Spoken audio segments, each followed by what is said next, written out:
በዚህ በዜናባው አንድ ታሪክ ልንገራችሁና አበቃለሁ። አንድ ሰው ኃጢአት ሰርቶ ንስሐ ሊገባ ወደ ካህን ይመጣል እና ይዞ የሰራው ኃጢአት ሰው መግደል። የገደለው ደግሞ አንድ ሰው አይደለም 7 ሰው ነው የገደለው። ስንት ሰው? 7 ሰው። ከዛ ይመጣና ለካህኑ 7 ሰው ገደልኩ ብሎ ይናዘዛል። እንግዲህ ካህናት እንደነገርኳችሁ ለሐኪም በሽታ ብርቁ እንዳልሆነ ለካህናትም ኃጢአት ብርቃቸው አይደል፣ ያውቁታል። ግን በአጋጣሚ ሆኖ ይህ ሰውዬ ሊናዘዝ የመጣው ገና ከተሾሙ ዓመት ያልሞላቸው ቄስ ጋር ወጣት ናቸው እና መጥቶ 7 ሰው ገድያለሁ ሲላቸው በስመ አብ ወወልድ ወመንፈስ ቅዱስ አሉ። ከዛ አደነጋገጣቸውን ሲያይ እኚህ ሰውዬማ ለፖሊስ አሳልፈው ይሰጡኛል ብሎ እሳቸውንም ገደላቸው። ስንት ሆኑ? አሁን ትንሽ ቀን አረፍ አለና ደግሞ መልሶ ቆጨው። አይ ንስሐማ መግባት አለብኝ ብሎ ሌላ ካህን ጋር ሄደ። አባቴ 7 ሰው ገደልኩ 7 ገደልኩ ብዬ ስናገር ሲደነግጡ እንዳያጋልጡኝ ብዬ እሳቸውንም ገደልኩ፣ በድምሩ ስንት ሰው ገድያለሁ አላቸው። እኚህ ካህን በጣም አረጋዊ ናቸው፣ ልምድ ያላቸው ናቸው። ውይ እቺ እኮ በጣም ቀላል ነች፣ ይሄን ያሳሰበ ኧረ አይዞ አሉት። ምክንያቱም 9ኛ እንዳይሆን ሲያዩት ሰውየው አያዋጣም አይደል? ይሄን ያሳሰበ ይሄ ሰይጣን ነው፣ እንደውም አይዞ አንተ ጠበል ነው መጠበቅ ያለብህ፣ ጠበል አጠምቃለሁ ትሄዳለህ አሉት። ደስ አለው።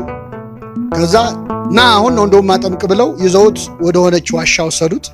ከዛ ጉድጓድ አለ፣ ጉድጓድ ውስጥ ውሃ ወርደህ ታመጣለህ፣ ጠበል አጠምቃለሁ ይለቃል፣ አይዞህ አሉት። ደስ አለው። በገመድ አወረዱት፣ ገባ። ውሃ ሊቀዳ ወደ ውስጥ ሲገባ ውሃ የለም።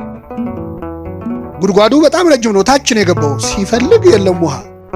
ሲመለስ አባ ገመዱን ሰብስበውታል። አንተ እዛው ነው መቆየት ያለብህ አሉት። ይገርማችኋል፣ ይሄ ሰውዬ ውስጥ ሆኖ ይዝታል።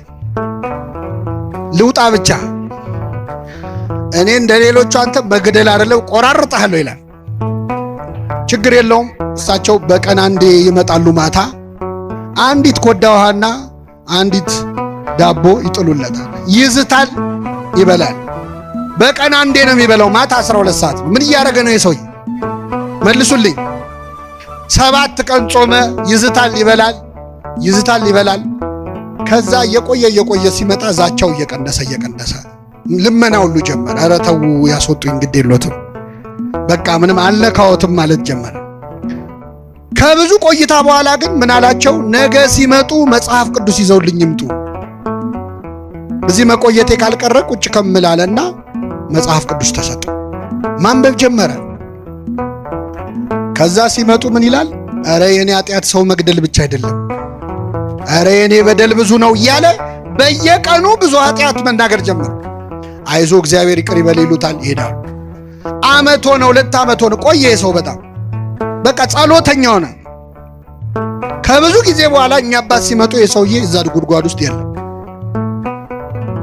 ደነገጡ። ያው የሱ ነገር አይታመንም፣ ቤት በኩል ዞሮ ሊመጣ ነው ብለው አባቴ ይፍቱኝ የሚል ድምፅ ሰሙ። ቀና ሲሉ አየር ላይ ነው ያለው ሰው። እግዚአብሔር ይፍታሉ። ተሰወረ።